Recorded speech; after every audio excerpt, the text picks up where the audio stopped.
Jumpa lagi dengan saya Yeni Indra di Gospel Truth Cakes dengan renungan yang berjudul Mungkinkah itu ketidakpercayaan? Sama seperti iman dapat muncul sebagai reaksi spontan saat mendengar firman Tuhan, ketidakpercayaan juga bisa merayap masuk dengan halus ke dalam hati dan menghentikan aliran kasih karunia Tuhan. Yesus sendiri menghadapi ketidakpercayaan di kampung halamannya. Ia tidak dapat melakukan mukjizat di sana. Ketidakpercayaan adalah topik yang sensitif bagi kebanyakan dari kita. Seringkali kita menyamakan pengetahuan kita tentang iman dengan iman itu sendiri. Pengetahuan berasal dari pikiran, tetapi iman berasal dari hati. Keraguan ada di pikiran, tetapi ketidakpercayaan ada di hati. Kita sering berpikir bahwa iman adalah kekuatan yang terus-menerus aktif di dalam diri kita, sehingga kita bisa langsung berdoa kapan saja. Tetapi apakah kita berdoa dalam iman atau sekedar kebiasaan? Iman yang sejati adalah respons dari hubungan kita dengan Tuhan dan dari mendengar firman-Nya. Roma 10 ayat 17, Yohanes 5 ayat 19.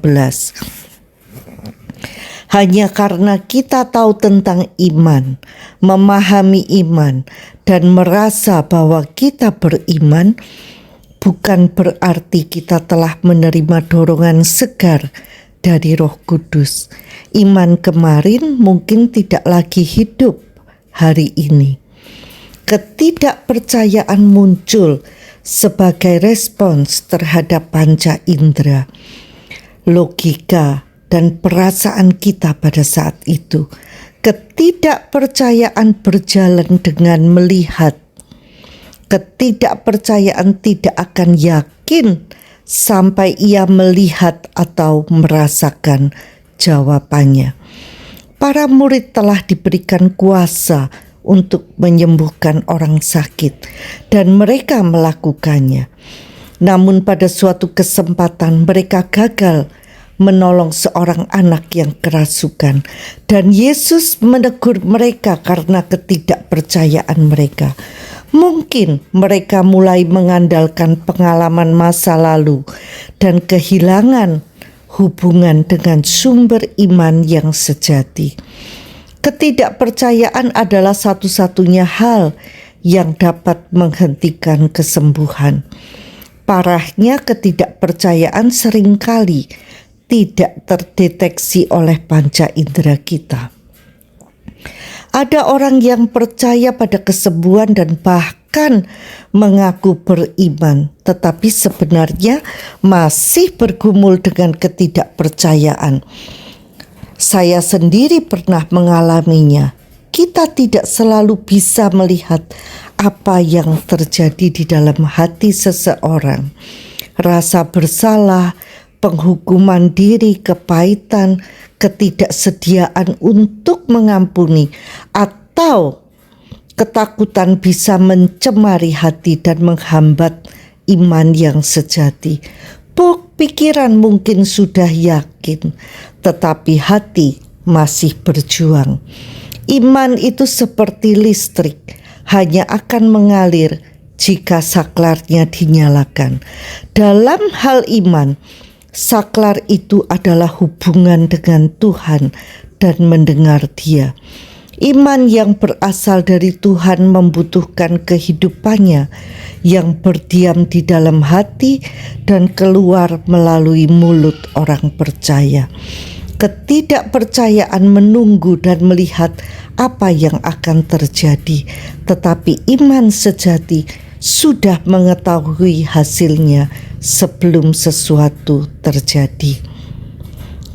Jika Anda seperti saya, mungkin Anda pernah mengalami situasi di mana Anda merasa sudah beriman, tetapi tidak yakin apakah Anda benar-benar terhubung dengan Tuhan dan menerima jawabannya. Bagaimana Anda tahu bahwa Anda telah percaya dan menerima dari Tuhan? Saya menemukan cara yang sangat sederhana untuk memastikan bahwa jawaban saya sudah pasti dan manifestasinya akan datang. Cara itu disebut damai sejahtera Tuhan. Filipi 4 ayat 6-7 berkata, "Janganlah kamu khawatir tentang apapun juga, tetapi nyatakanlah dalam segala hal keinginanmu kepada Allah dalam doa dan permohonan dengan ucapan syukur. Maka damai sejahtera Allah yang melampaui segala akal akan memelihara hati dan pikiranmu dalam Kristus Yesus." Dalam 2 ayat singkat ini, Paulus memberikan rahasia untuk menerima dari Tuhan. Pertama, jangan khawatir. Kekhawatiran sebenarnya adalah ketidakpercayaan yang disertai kegelisahan. Yang kedua, datanglah kepadanya dengan ucapan syukur. Apakah Anda tetap bersyukur meskipun sedang menghadapi tantangan? Apakah Anda lebih banyak mengucap syukur kepadanya atau justru terus mengingatkannya tentang masalah Anda? Ketika kita memiliki hubungan yang nyata dengan Bapa, bukan sekedar pengetahuan di kepala, maka kita tidak akan khawatir.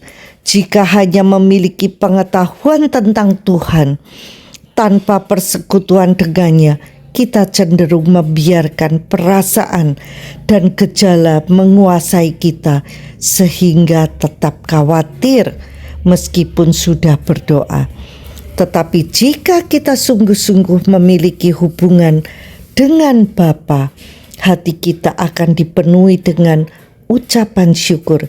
Inilah lingkungan iman yang sesungguhnya, tempat kita bisa percaya dan menerima. Sampai jumpa di episode berikutnya bersama Yeni Indra di Gospel Truth Cakes. Tuhan Yesus memberkati.